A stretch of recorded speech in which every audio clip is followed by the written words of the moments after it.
शन्नो मित्रः शं वरुणः शन्नो भवत्वर्यमा शन्न इन्द्रो बृहस्पतिः शन्नो विष्णुरुक्रमः नमो ब्रह्मणे नमस्ते वायो त्वमेव प्रत्यक्षं ब्रह्मासि त्वमेव प्रत्यक्षं ब्रह्म वदिष्यामि ऋतं वदिष्यामि सत्यं वदिष्यामि तन्मामवतु तद्वक्तारमवतु अवतु माम् अवतु वक्तारम् ॐ शान्ति शान्ति शान्तिः। ॐ सहनाववतु सहनौ भुनक्तु सह वीर्यं करवावहै तेजस्विनावधीतमस्तु मा विद्विषावहै। ॐ शान्ति शान्ति शान्तिः। श्रुतिस्मृतिपुराणानाम् आलयं करुणालयं नमामि भगवत्पादं शङ्करं लोकशङ्करं शङ्करं शङ्कराचार्यं केशवं बादरायणं सूत्रभाष्यकृतौ वन्दे भगवन्तौ पुनः पुनः। ईश्वरो गुरुरात्मेति मूर्तिभेदविभागिने व्योमवद्व्याप्तदेहाय दक्षिणामूर्तये नमः।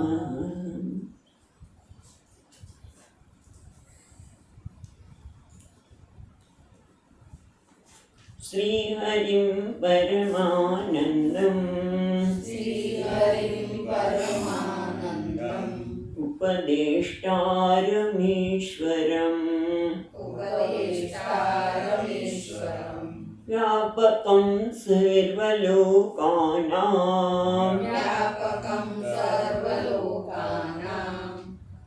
कारणं तं नमाम्यहम्।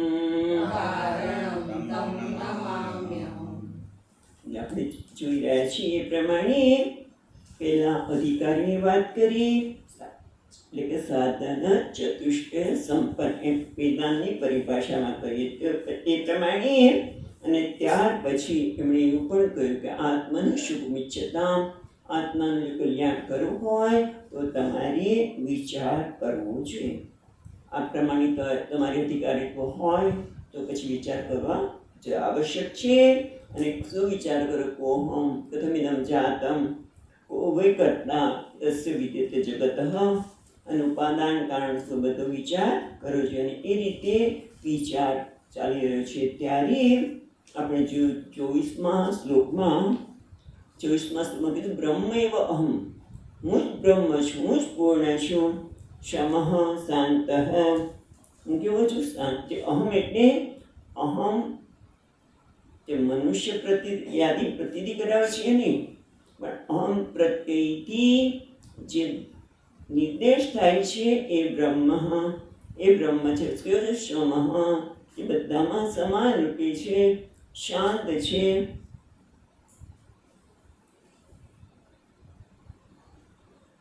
સચ્ચિદાનંદ લક્ષણ છે.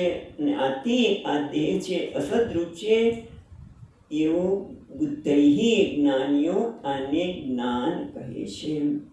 પછી ગઈકાલે પણ જોયું કે હું કેવું છું? નિર્વિકાર. મારામાં કોઈ વિકાર નથી, મારામાં કોઈ પરિવર્તન નથી.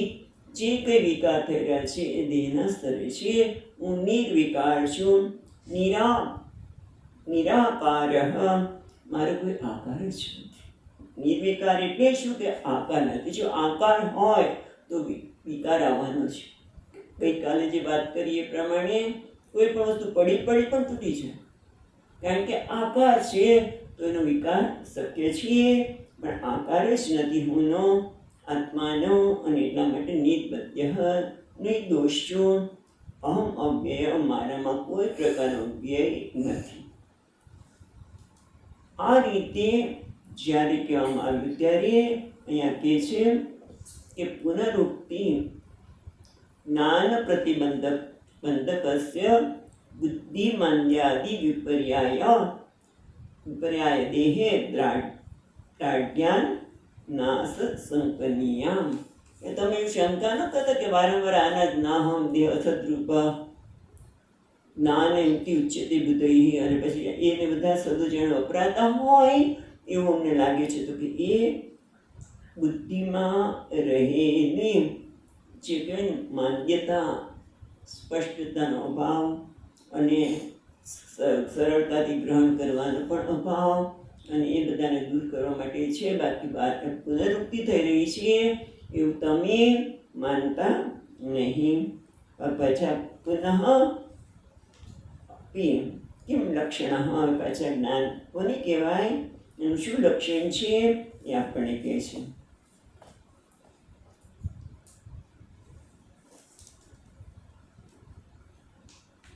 26મા શ્લોકમાં નિરામયો નિરાભાસ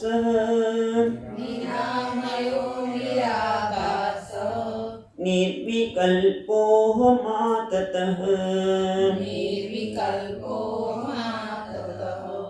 નાહં દેહોશ સદ્રૂપઃ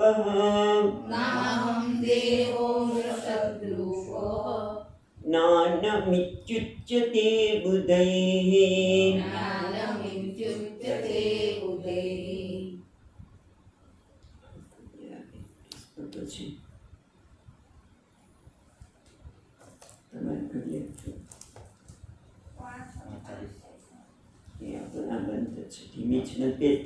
જ્યારે ઘડિયાળ લીધી ને ત્યારે એટલા માટે જ પૂછ્યું હતું. લઈ જાઓ, પણ અત્યારે લઈ જાઓ. પાછળ છે. ઓકે. ઓ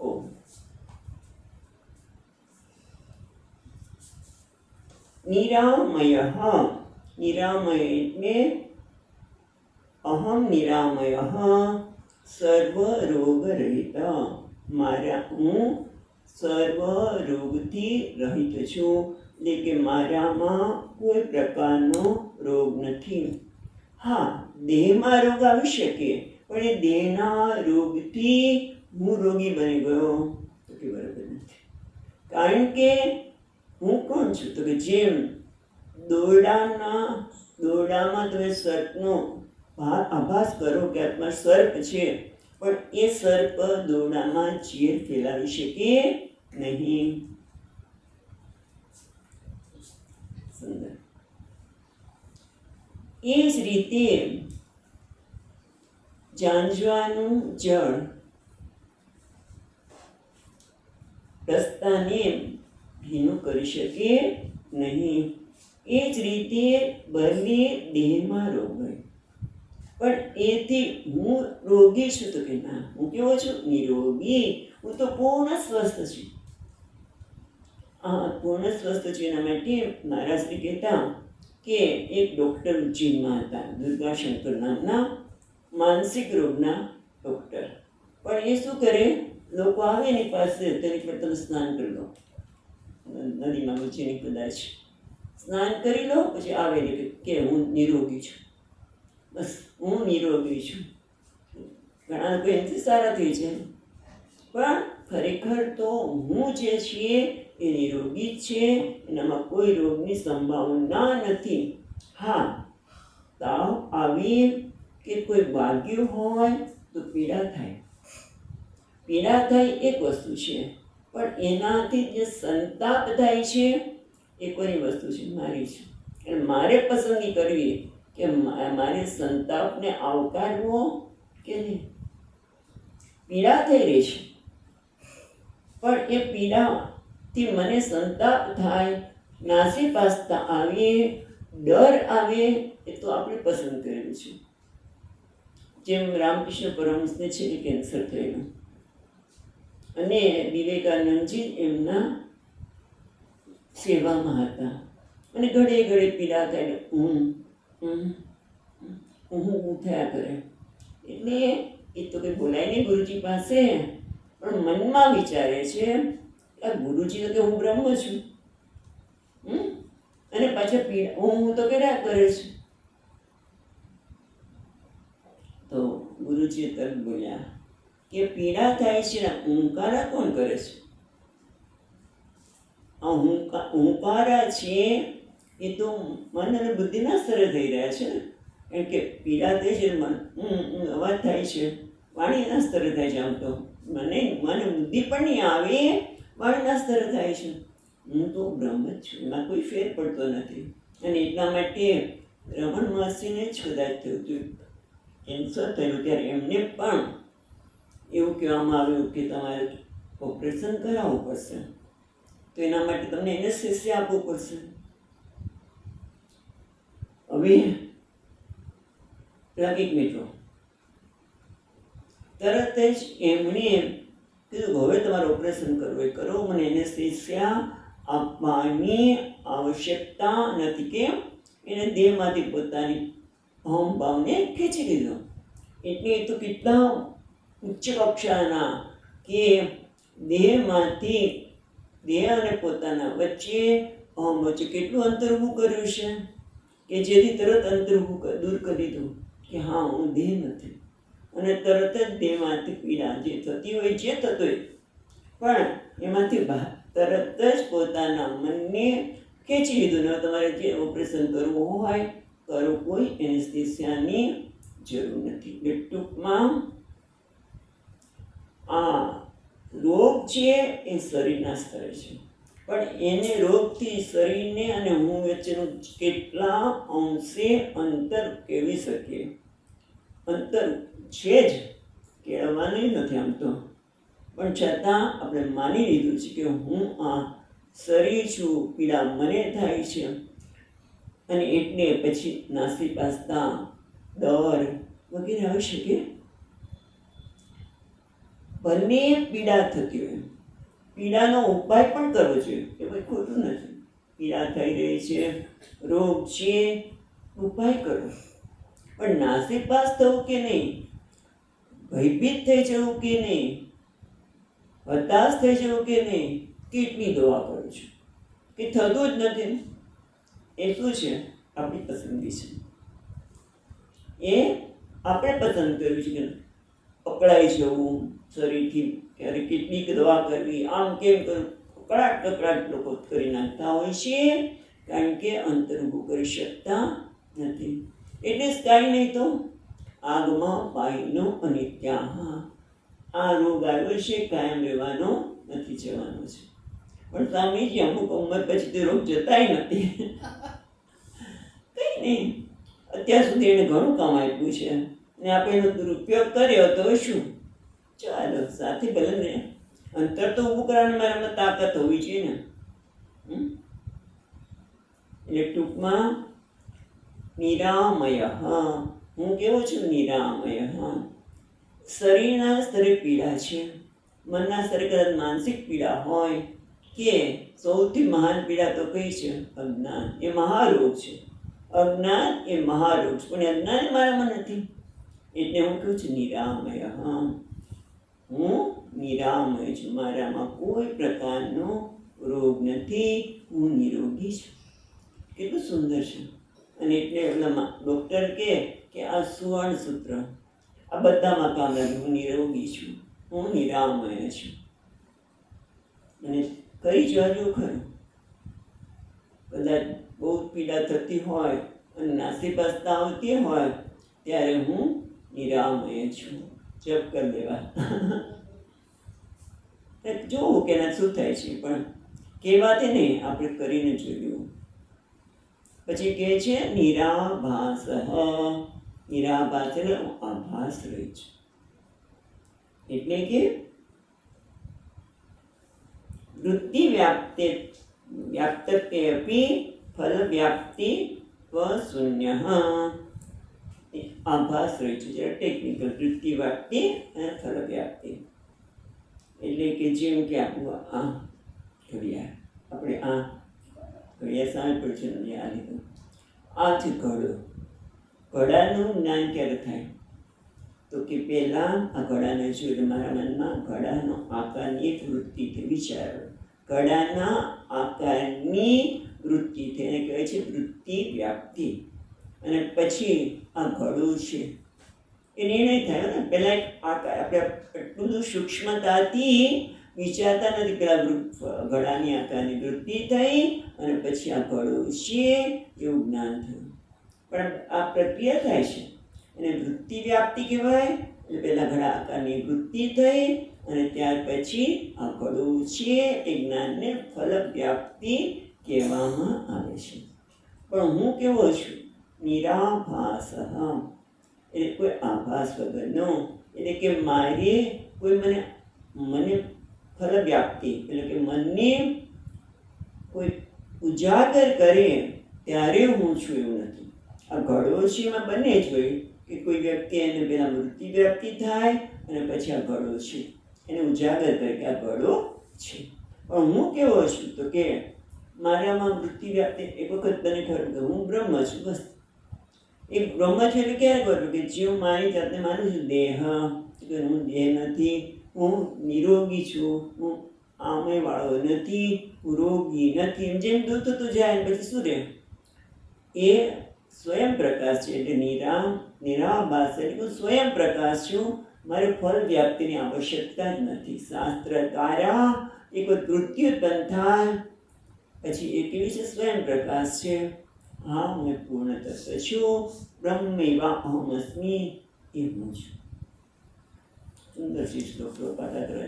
બ્રહ્મૈવાહ સમમ શાંતમ સચ્ચિદાનંદ લક્ષણ વૃત્તિ તરત જ વિધાય. એટલે આ રીતે કે છે નિર્વિકલ્પો નિરાભાસ. નિરાભાસ કે છે નિર્વિકલ્પ. નિર્વિકલ્પ એટલે વિકલ્પ રહિત એટલે કલ્પનાહીન. મારામાં કોઈ કલ્પના નથી. એટલે શું કે દ્રષ્ટા દ્રશ્ય એટલું છે. આ દ્રશ્ય છે, હું દ્રષ્ટા છું. વિકલ્પ. આ સારું છે, આ ખરાબ છે. આ સફળ છે, આ નિષ્ફળ છે. એટલે વિકલ્પ થાય ને, સારું ખરાબ, સફળતા નિષ્ફળતા, દ્રષ્ટા દ્રશ્ય. આ હું વિષય જ્ઞેય છે, એનો જ્ઞાતા છે. તો કે આ બધા જ વિકલ્પ છે. હું કેવો છું? નિર્વિકલ્પ એટલે બધા જ વિકલ્પથી રહિત. પણ જ્ઞાતા તો ખરો જ નહીં. મને આ વસ્તુની ખબર તો પડે ને. તો કે ના, જ્ઞાતા પણ નહીં. જ્ઞાન સ્વરૂપ, જ્ઞપ્તિ સ્વરૂપ નિર્વિકલ્પ એટલે કોઈ પણ પ્રકારના વિકલ્પની આવશ્યકતા જ નથી. કારણ કે હું બધા જ વિકલ્પને, કલ્પનાને ઉજાગર કરું છું, એને પ્રકાશિત કરું છું. એટલે હું કેવો છું? નિર્વિકલ્પ. સુંદર શબ્દો છે.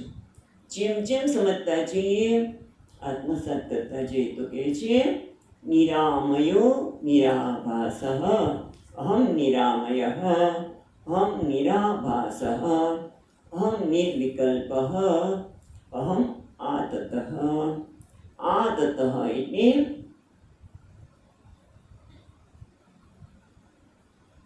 વ્યાપક. હું કેવો છું? વ્યાપક છું. આ સમંતા તત એટલે વ્યાપ્ત, એ સર્વત્ર છું. હું વ્યાપક છું એટલે કે હું સર્વત્ર છું. એટલે કે દરેક દેશમાં, કાળમાં અને વસ્તુમાં છું. એનો અર્થ એ છે કે સર્વત્ર છું એટલે કે મારામાં કોઈ પરિચ્છિન્નતા નથી, કોઈ મર્યાદા મારામાં નથી. એટલા માટે કહે છે આ તત. અને આથી જ આવું હોવાથી નિરામય નિરાભાસ નિર્વિકલ્પ આ તત અહમ અસ્મિ. માટે નાહમ દેહ, હું દેહ નથી. કારણ કે અસત છે, મિથ્યા છે, પોતે સ્વતંત્ર પોતાનું અસ્તિત્વ ધરાવતો નથી. એવું બુદ્ધૈ જ્ઞાની લોકો આને જ્ઞાન કહે છે.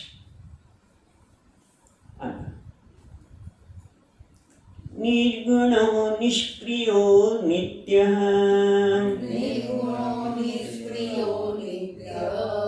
नित्यमुक्तोऽहमच्युतः नाहं देहो ह्यसद्रूपः ज्ञानमित्युच्यते बुधैः એટલે કે છે હું કેવો છું નિર્ગુણઃ નિષ્ક્રિયઃ ક્રિયારહિતઃ નિત્ય પાછું નિત્ય મુક્તઃ હંમેશા મુક્ત હમ અચ્યુતઃ પછી બીજી રીતે તો બધાને ખ્યાલ જ છે ના હમ દેહ અસદ્રૂપઃ જ્ઞાનમ ઉચ્યતે બુદ્ધૈઃ એટલે પેલો શબ્દ છે નિર્ગુણઃ એટલે ગુણરહિત ને ગુણ એટલે સત્વ રજસ તમસ અથવા લાલ આ વસ્તુનો આ પકડું કે કેસરી કેસરી એ ગુણ થયો બરાબર કેસરી લાલ સફેદ એ બધા ગુણ થયા અથવા તો આ ઘડો છે એ ઘડાપણું ટેબલપણું એ પણ ગુણ છે આ બધા ગુણ અંદર આવી જાય એ બધા ગુણથી હું કેવો છું રહિત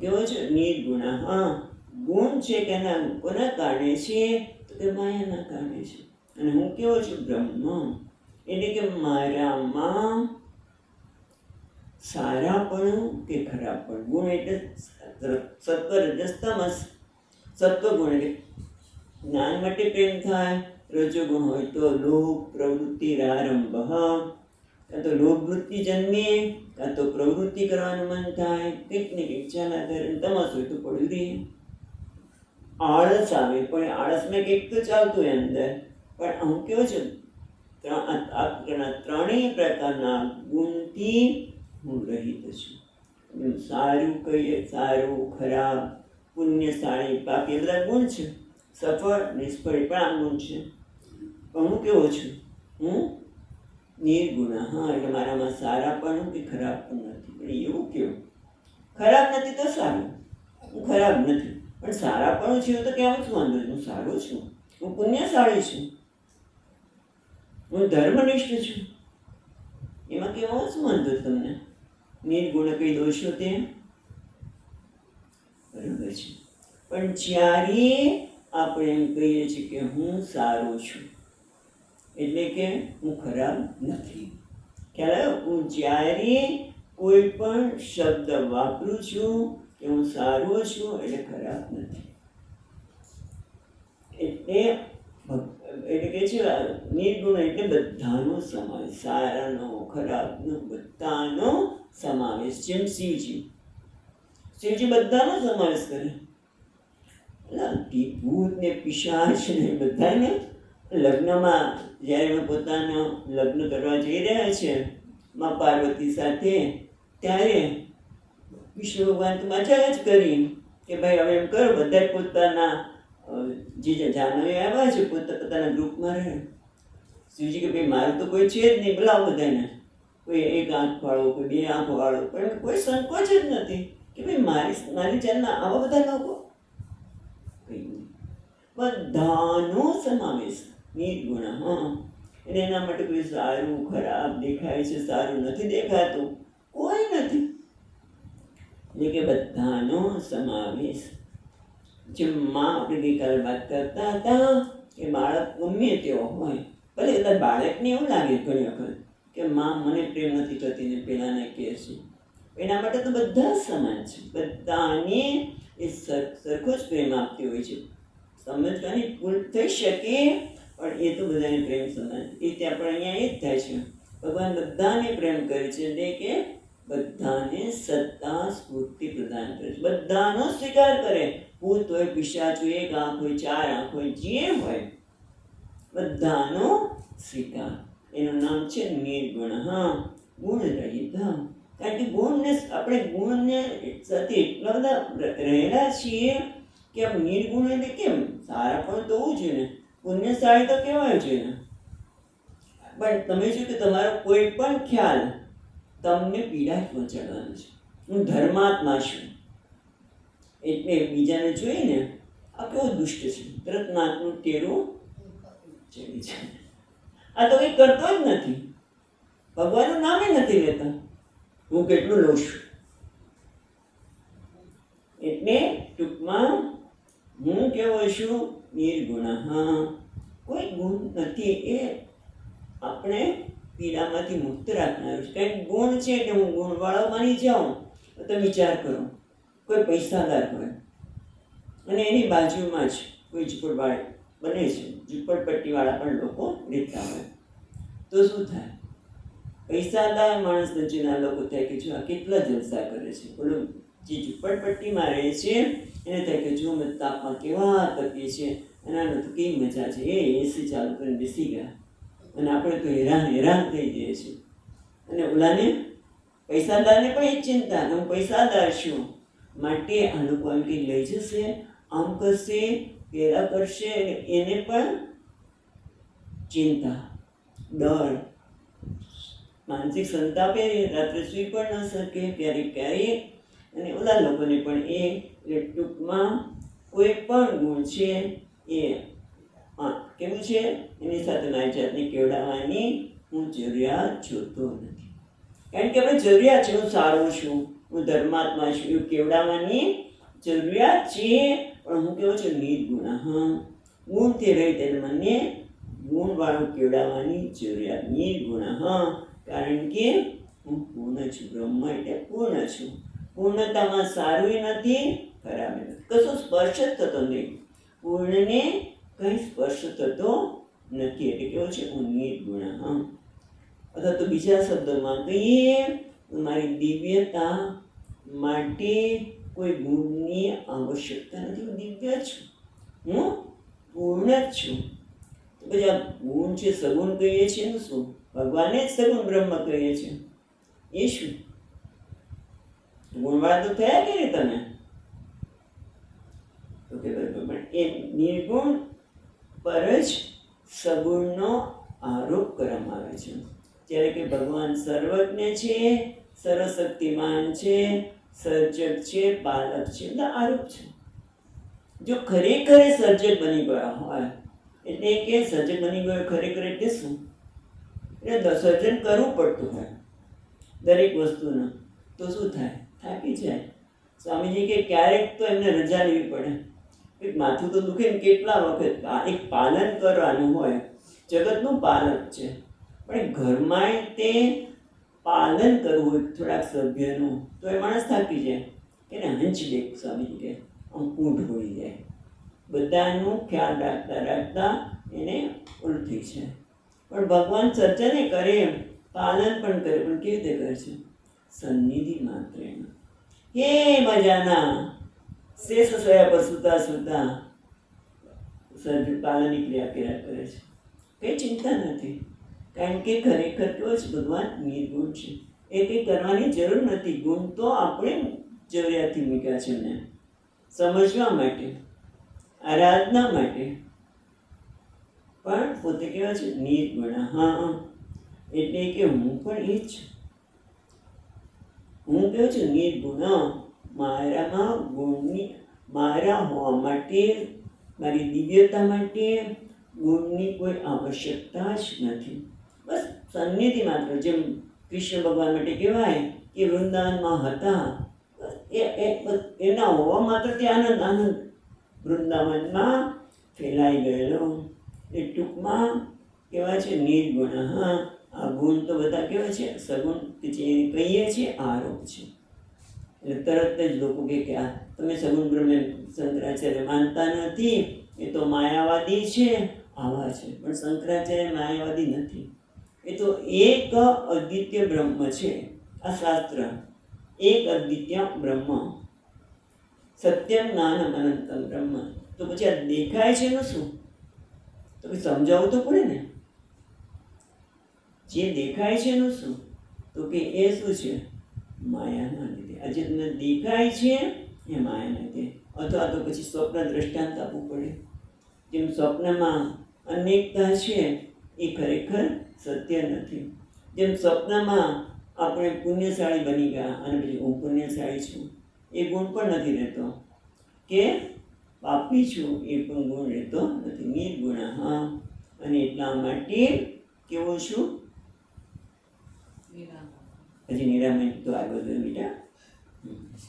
નિર્મળ એટલે હું નિર્ગુણ છે. નિરામયને ક્યાં તપ જવા દીધા? નિર્ગુણ મારામાં કોઈ ગુણની આવશ્યકતા નથી. આપણે એટલા માટે વાત કરતા હતા કે જે ગુણ છે એ માયાના લીધે છે. એટલે માયા છે એટલે તમે માયાવાદી કહો શંકરાચાર્યને, તો કે ના, એ તો કેવો છે? બ્રહ્મવાદી છે. બ્રહ્મને સમજાવવા માટે લાવવામાં આવ્યા છે. અને એટલા માટે કે છે નિર્ગુણ નિષ્ક્રિય, એટલે કે નિષ્ક્રિય એટલા માટે છું કારણ કે નિર્ગુણ છું. ગુણ નથી એટલે, કારણ કે ગુણ હોય તો ક્રિયા આવવાની છે. સત્વગુણ હોય તો જ્ઞાન માટે પ્રેમ થવાનો, એટલે કે જ્ઞાન મેળવવા માટે પ્રયત્ન કરીએ. રજોગુણ તો કોઈ પ્રવૃત્તિ કરવાનું મન થાય, બેસી જ ન રખશે. તમે એને કહો બેસીને શાંતિથી ભગવાન નામ લે, કંઈ આવ સત્સંગમાં, તો ન બેસી શકે લોકો. કંઈક કામ બતાવો, સેવા બતાવો. અને તમોગુણ તો આશરે ગુણ છે ત્યાં ક્રિયા રહેવાની છે. અને એટલા માટે ગુણ ક્યાં છે? માયામાં, પ્રકૃતિમાં. એટલે ભગવાન કહે છે કાર્ય તે યવશ્ય કર્મ સર્વે પ્રકૃતિ જય ગુણ. બધા જ પ્રકૃતિના ગુણના લીધે બનેલા છે. અને એટલા માટે ઈચ્છે કે ન છે કાર્ય તે યવશ્ય કર્મ, એ ક્રિયામાં અનિચ્છાય અવસહ એ ક્રિયામાં જોડાઈ જાય. પણ હું કેવો છું? નિર્ગુણ માટે નિષ્ક્રિય. માટે હું કેવો છું? નિષ્ક્રિય. એટલે કે જે ભગવતના ગીતામાં કહ્યું એ પ્રમાણે કર્મ થઈ રહ્યા છે. કર્મણી અકર્મય પશ્ય, અકર્મણી છે કર્મય સ બુદ્ધિમાન મનુષ્યેષુ. કયો અધ્યાય છે? ચોથો. આ શ્લોક ચોથા અધ્યાય એટલા માટે કે આ શ્લોક ગોખવા જેવો છે. જે કર્મણી અકર્મય પશ્ય, જે કર્મ થઈ રહ્યા છે ત્યાં જોવે છે કે હું કંઈ કરતો નથી. આ કર્મ થઈ રહ્યા છે એ સત્વ રજસ્તમોને લીધે, પ્રકૃતિને લીધે હું કેવો છું? અકર્મ, નિષ્ક્રિય. ખરેખર હું નિષ્ક્રિય છું. એટલે આપણે વાત કરીએ કે જે કંઈ આપણે ખ્યાલ લઈશું તો એ આપણે ખ્યાલ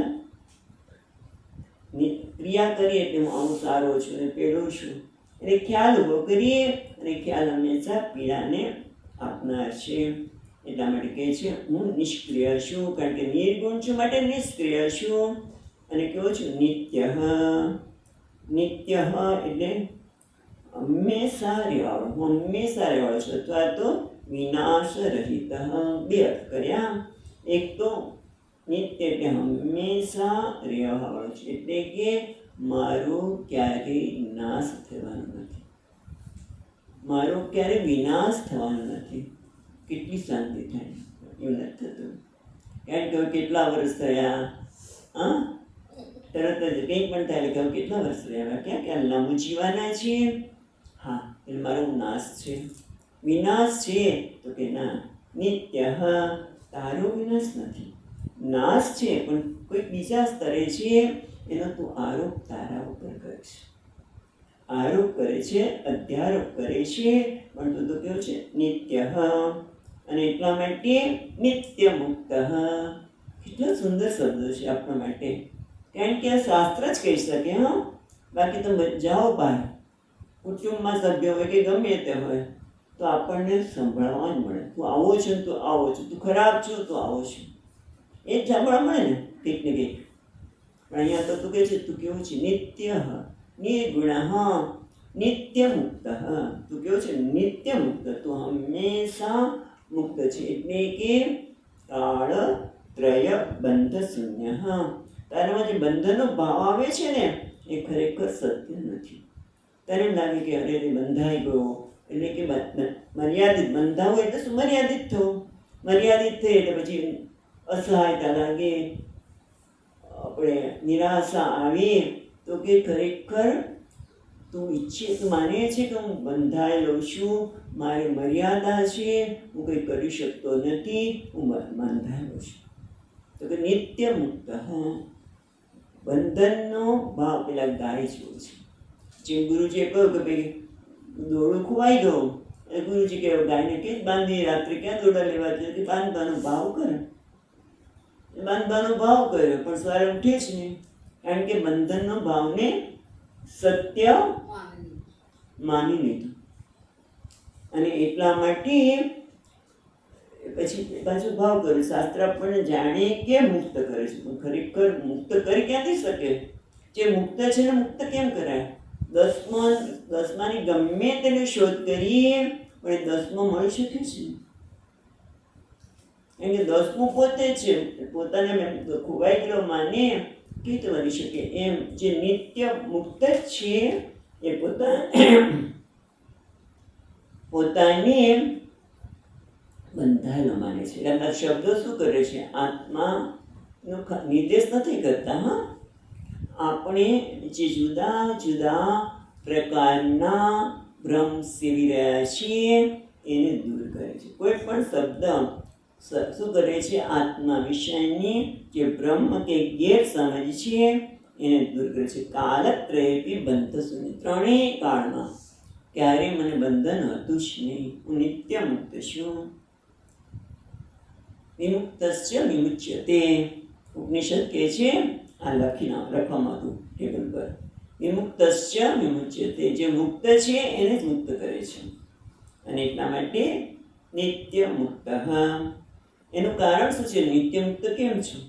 કારણ કે અચ્યુત છે ને, અહમ અચ્યુત, અહમ નિર્ગુણ, અહમ નિષ્ક્રિય, અહમ નિત્ય, અહમ નિત્ય મુક્ત. કારણ કે અચ્યુત. અચ્યુત એટલે અચ્યુત, જેનું ચ્યુત થયું નથી, જેનું પતન થયું નથી, જેનું ક્યારે પતન થયું નથી, નીચે પડી ગયો નથી, એટલા માટે અચ્યુત છું. અને ક્યાંથી પતન થવાનું? સચ્ચિદાનંદ સ્વરૂપો. એટલે અહીંયા એમને ટીકા કરતા એટલું જ કહ્યું છે કે અચ્યુત એટલે અપ્રચ્યુત સચ્ચિદાનંદ સ્વભાવ. મારા સચ્ચિદાનંદ સ્વરૂપમાંથી ક્યારે પ્રચ્યુતિ થઈ નથી, એટલે કે નીચે પડી ગયો નથી. એટલે શું? હું જ્યારે જીવ માનું છું ત્યારે પણ ખરેખર જીવતું નથી. જીવ ક્યારે થાય? કે સચ્ચિદાનંદ સ્વરૂપની પ્રચ્યુતિ થઈ અને હું જીવ બની ગયો. એટલે ટૂંકમાં અચ્યુત, જ્યારે પ્રચ્યુતિ થઈ નથી માટે નિત્ય મુક્ત, માટે નિત્ય છું. નિર્ગુણ માટે નિષ્ક્રિય છું. ઓકે, પછી પુનઃ આપી જ્ઞાન લક્ષણ આર્ય હોવાથી હું દેહ નથી, અસદરૂપ છે એવું જ્ઞાનીઓ એને જ્ઞાન કહે છે. હવે 28મો શ્લોક. નિર્મલો નિશ્ચલો નંતઃ,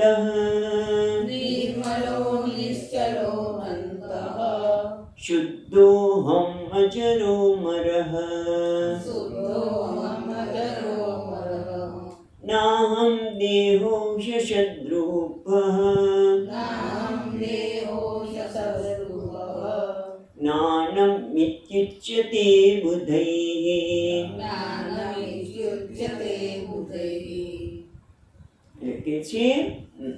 એટલે કે આપણા વિશેના ખ્યાલો છે એમાંથી મુક્ત થવાની જ વાત કરે છે.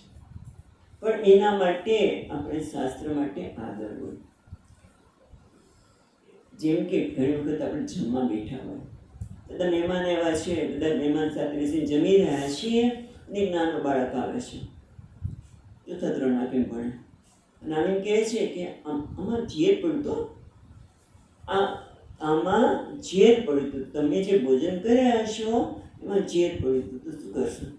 તો એ ચાલુ રાખીશું કે તો બાળક છે કે છે માટે ખાવાનું શું વાંધો છે? ના, તરત જ આપણે પેલા તપાસ કરીશું કે આ બાળક કે છે એ સાચું છે કે ખોટું છે. તો એ રીતે હું જે બધા ખ્યાલો સેવું છું મારા માટેના, હું વિશેના જે ખ્યાલો સેવું છું એ શાસ્ત્ર કહે છે બરોબર નથી. શાસ્ત્ર કહે છે તું સેવી રહ્યો છે ખ્યાલ ખોટા છે, તો આપણે તપાસ તો કરીએ, એ પ્રમાણે જોઈએ તો ખરા, એ પ્રમાણે આપણા જીવનમાં આચરવા પ્રયત્ન તો કરીએ, તો આપણે ખબર પડે કે ના શાસ્ત્ર કહે છે એ સાચું છે. એના માટે કહે છે નિર્મલ એટલે મળ રહિત. અહમ નિર્મલ અવિદ્યા તત્કાર્ય લક્ષણ મલ રહિત. એટલે કહે છે નિર્મળ મળ રહિત. અને મળ કયો છે? મોટો મળ છે અજ્ઞાન. અજ્ઞાનના કારણે આવે અસ્મિતા એટલે હું, અહંકાર. એટલે કે હું એટલે મર્યાદિત. અને જ્યાં મર્યાદા આવી ત્યાં હંમેશા મર્યાદા દૂર કરવા માટે જરૂરિયાત બનાવે. હું એટલે અજ્ઞાન લીધે હું મારી જાતને અહંકાર માનું, એટલે હું આટલો મારી જાતને માનું, એટલે કે મર્યાદિત માનું. મર્યાદિત માનવું એટલે જરૂરિયાતવાળું માનું. અને પછી મારી જરૂરિયાતની જે પૂરી કરે એના માટે રાગ થાય. મારી જરૂરિયાતમાં જે આડો આવે, જરૂરિયાત પૂરી થવા ન દે એટલે દ્વેષ થાય. એટલે અવિદ્યા, અસ્મિતા, રાગ, દ્વેષ અને પછી અભિનિવેશ. આ બધા જ મળ છે. આ બધા જ મળ કયા? અજ્ઞાનના સ્તરે છે. અને એટલા માટે હું કેવો છું? નિર્મળ. મારામાં કોઈ મળ નથી. પણ મળનું કારણ શું છે? કારણ કે હું જરૂરિયાતવાળો છું. મળ ક્યારે ઊભો થાય છે? રાગ, દ્વેષ આ બધું થાય. ઊભું કેમ થાય છે? કારણ કે જરૂરિયાતને જો પૂરી કરે તો એના માટે મને રાગ થાય, આસક્તિ થાય. જ્યારે મારી જરૂરિયાત પૂરી ન થાય એટલે મને એના માટે દ્વેષ થાય. પણ જેમ જેમ જેટલા અંશે પણ જો હું મારી જરૂરિયાતમાંથી મુક્ત થઉં, એટલે જેટલી મારી જરૂરિયાત ઓછી કરું તો શું થાય? તો એટલા અંશે હું રાગદ્વેષમાંથી મુક્ત થઉં કે નહીં? એટલા અંશે આપણે રાગદ્વેષમાંથી મુક્ત થઈએ એટલે બીજું કંઈ નહીં તો નિર્મલ. આટલું તો આપણે જરૂર કરી શકીએ કે હું જેટલા અંશે મારી જરૂરિયાતો ઓછી કરી શકું, જેટલી કરી શકાય પછી કરું. અસાંભળિક જરૂરિયાત છે નહીં, અને પછી જરૂરિયાતો હોય જ. કારણ કે રહેવાની શરીરની જરૂરિયાત હોય, મનની જરૂરિયાતને આપણે ઓછી કરી શકીએ. જરૂર શરીરની જરૂરિયાતને આપણે તો જે જરૂર હોય એટલું તો આપવું જ પડે. વધારે હોય તો એમાં ઓછી કરીએ, પણ મનની જરૂરિયાત આપણે જરૂર ઓછી કરી શકીએ. કઈ મનની જરૂરિયાત છે આપણી? ના, મને કોઈ માન આપે, મારી કદર કરે, આ બધી આપણી જરૂરિયાત છે નહીં? મારી કોઈ કદર કરે, મને માન આપવું જોઈએ, મારી લાગણીને સમજવી જોઈએ. એ મારી લાગણીની કોઈને પડી જ નથી, એટલે પછી હું એકલો છું. છે ને? એ નિરાશાનું કારણ બને છે ને. આજે લોકોની એકલતા કેમ લાગે છે? એનું કારણ આ જ છે. કારણ કે સમજણ નથી. એટલે ટૂંકમાં જરૂરિયાતવાળું છું. પણ આમાંથી જેટલા અંશે આપણે જરૂરિયાત ઓછી કરીએ એટલા અંશે કેવો છું? નિર્મળ. એટલા અંશે તો થઈ શકીએ. એટલે હું કેવો છું? નિર્મળ. એટલે મારામાં કોઈ પ્રકારનો મળ નથી. પછી પાપ પુણ્ય પણ થાય, બધું જે માન્યું એ પણ મળ જ છે. પાપ હોય કે પુણ્ય, જે કંઈ દ્વંદ્વ છે બધા મળ જ છે. કહીએ તો નિર્મળ. અને એટલે કહે છે નિશ્ચલ. મારામાં કોઈ પ્રકારનું ચલન નથી, અચળ છે. નિશ્ચલ વ્યાપકત્વાન આકાશવત નિશ્ચલ. એ ટીકાકાર કહે છે નિશ્ચળ કેમ છે? મારામાં કોઈ ચલન નથી. ચલન ક્યારે થાય? કે અમુક સ્થાન પર હોય તો ચલન થાય. પણ કે વ્યાપકત્વાન, હું તો કેવો છું? વ્યાપક છું.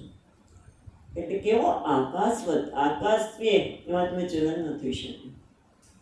આકાશમાં કોઈ પ્રકારનું ચલન થઈ શકે નહીં. ચલન તમે જો આકાશમાં હોય કે આકાશમાં ચલન ન થાય એમ મારામાં પણ ચલન નથી. કે આ દેશ કાળ કે વસ્તુમાં, દેશમાં પણ સર્વવ્યાપ છે. મારી વ્યાપકતા કેવી છે? નિશ્ચલ. કારણ કે આકાશવત વ્યાપકત્વ, એટલું વ્યાપક છે. એટલે આકાશની જેમ કલ્પના કરવાની પણ કહે છે કે દેશ, કાળ અને વસ્તુમાં હું વ્યાપક છું. એટલે દરેક દેશમાં છું, દરેક કાળમાં છું, દરેક વસ્તુમાં છું. એટલે ચલનની આવશ્યકતા નહીં. ચલન ક્યારે થાય કે જ્યારે અધૂરપ હોય, આ આટલું બરોબર નથી માટે હું કરી લઉં. ચલન ક્યારે થાય? પરિવર્તન. ચલન એટલે પરિવર્તન નથી કોઈ જાતનું. ચલન એટલે પરિવર્તન થયું. અધૂરપ હોય, ઉણપ હોય, અને એટલે પછી શું કરવું પડે? પરિવર્તન કરવું પડે, ચલન કરવું પડે. હું આ દેશમાં નથી એટલે ઓલા અહીંયા નથી, બરાબર, અહીંયા છું ને અહીંયા નથી એટલે મારે અહીંથી ત્યાં જવું પડે, ત્યાંથી ત્યાં જવું પડે. દેશમાં પરિવર્તન કરવું પડે, ચલન કરવું પડે. એવી રીતે કાળમાં, વસ્તુમાં. અને એટલા માટે કહે છે નિશ્ચલ, એટલે કે મારામાં કોઈ અધૂરપ નથી, હું પૂર્ણ છું. કારણ કે તમે જોજો કે વર્તમાનમાં જે ચલન ક્યાં છે, તો કે તમે જો ચલન એટલે મનમાં સતત અજંપો હોય, અસંતોષ હોય, અને અજંપો મને શાંતિથી બેસવા દે ને. ચલન કંઈક ને કંઈક કરાવે, કંઈક પરિવર્તન કરાવે. ચલન અસંતોષ અજંપાને લીધે છે. અને એટલા માટે હું કહું છું નિશ્ચલ. એટલે ખરેખર નિશ્ચલ એટલા માટે છે કે મારે કોઈ ગતિની જરૂર જ નથી, ચલનની જરૂર નથી. ચલન છે અસંતોષના લીધે છે, પણ મારા હું તો પૂર્ણ છું. માટે કોઈ પ્રકારનો અસંતોષની લાગણી કે ઉણપની લાગણી નથી, પૂર્ણ છું. માટે મારા નિશ્ચલ છું કે મને કોઈ ચલનની કે ગતિની આવશ્યકતા નથી. ખ્યાલ આવ્યો? નિર્ગુણ છું કારણ કે મને ગુણની આવશ્યકતા નથી મારા હોવા માટે. એવી રીતે હું કહું છું નિશ્ચલ, એટલે કોઈ પણ પ્રકારની ગતિની આવશ્યકતા નથી. પછી કહે છે અનંત. અનંત એટલે જેનો અંત નથી, એટલે કે દેશ કાળ વસ્તુ પરિચ્છેદ શૂન્ય. હું કેવો છું? દેશ, કાળ કે વસ્તુના મર્યાદાથી રહિત. અનંત કોને કહેવાય? જેમાં કોઈ પ્રકારની મર્યાદા નથી, કોઈ પ્રકારની દેશની મર્યાદા નથી, કાળની કોઈ મર્યાદા નથી, અને વસ્તુની મર્યાદા નથી. એટલે કે મને જ્યારે કોઈ મર્યાદા લાગે તો એમાંથી ઉણપ લાગે, એમાંથી મારી સભાનતા તો ખેંચી શકું. અનંત શબ્દ સમજાઈ જાય ઉત્તમ છે કે હું અનંત છું, હું સર્વવ્યાપક છું. પણ આટલું તો આપણે કરી શકીએ ને કે જે ઉણપ લાગે છે એમાં જે સભાનતા છે, સતત એમની સતત આપણે એનું ચિંતન કર્યા કે સભાનતા એટલે શું? સતત એનું ચિંતન થતું હોય ઉણપનું. તો કે હું અનંત છું. જે ઉણપ લાગી રહી છે એમાંથી આપણી સભાનતાને ખેંચી શકીએ. અને એટલા માટે કહે છે નિર્મળ, નિશ્ચલ, અનંત. અને એટલા માટે કહે છે શુદ્ધ. શુદ્ધ એટલે અશુદ્ધિ રહિત. મારામાં કોઈ પ્રકારની અશુદ્ધિ જ નથી. એટલે મારી જાતને શુદ્ધ કરવાની કોઈ આવશ્યકતા નથી.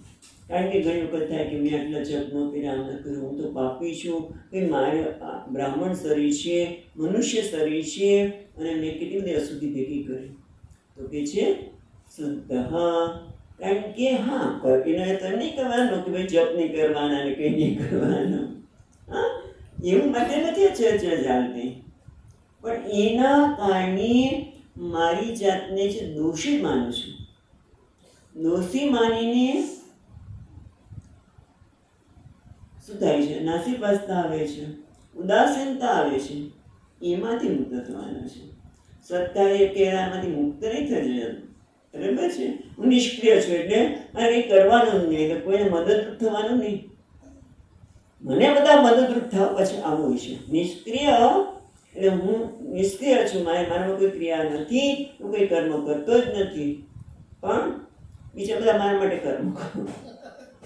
એને નિષ્ક્રિય નથી કરતા. એને સમજવાની જરૂર છે કે હું નિષ્ક્રિય છું, હું મારામાં કોઈ પ્રકારની ક્રિયા નથી. એ જ રીતે શુદ્ધ, હું કેવું છું? શુદ્ધ છું, મારામાં કોઈ અશુદ્ધિ નથી. અજર, અજર એટલે જરારહિત, મારામાં વૃદ્ધાવસ્થા નથી. અજર, જરારહિત એટલે વૃદ્ધાવસ્થા રહિત છું. અમરહ મરણ રહિત છે. એટલે ટૂંકમાં આ બધા વિકાર, શુદ્ધ એ પણ અશુદ્ધિ પણ વિકાર છે. અજરહ વૃદ્ધાવસ્થા, વૃદ્ધાવસ્થા પણ મારામાં છે નહીં, મને વૃદ્ધાવસ્થા સ્પર્શી શકે નહીં, મને વૃદ્ધાવસ્થા સ્પર્શી શકે નહીં. અમરહ મૃત્યુથી રહિત છે. એવો નાહમ દેહ, હું નિર્ગુણ છું, નિર્મળ છું, નિશ્ચલ છું, અનંત છું, હું શુદ્ધ છું. અહમ અજરહ અમરહ, માટે નાહમ દેહ, હું આ દેહ નથી, કારણ કે એ અસદરૂપ છે, મિથ્યા છે, એવું જ્ઞાની આને જ્ઞાન કહે છે. વિશેષ ચર્ચા કાલે કરીશું. ઓમ પૂર્ણમદ પૂર્ણમિદં પૂર્ણાત પૂર્ણમુદચ્યતે પૂર્ણસ્ય પૂર્ણમાદાય પૂર્ણમેવાવશિષ્યતે. ઓમ શાંતિ શાંતિ શાંતિ. શંકરં શંકરાચાર્યં કેશવં બાદરાયણં સૂત્રભાષ્યકૃતૌ વંદે ભગવन्तौ પુનઃ પુનઃ. ઈશ્વરો ગુરુરાત્મેતિ મૂર્તિભેદવિભાગિને વ્યોમવદ્વ્યાપ્તદેહાય દક્ષિણામૂર્તયે નમઃ. ઓમ શાંતિ શાંતિ શાંતિ. હરિ ઓમ. શ્રી ગુરુભ્યો નમઃ.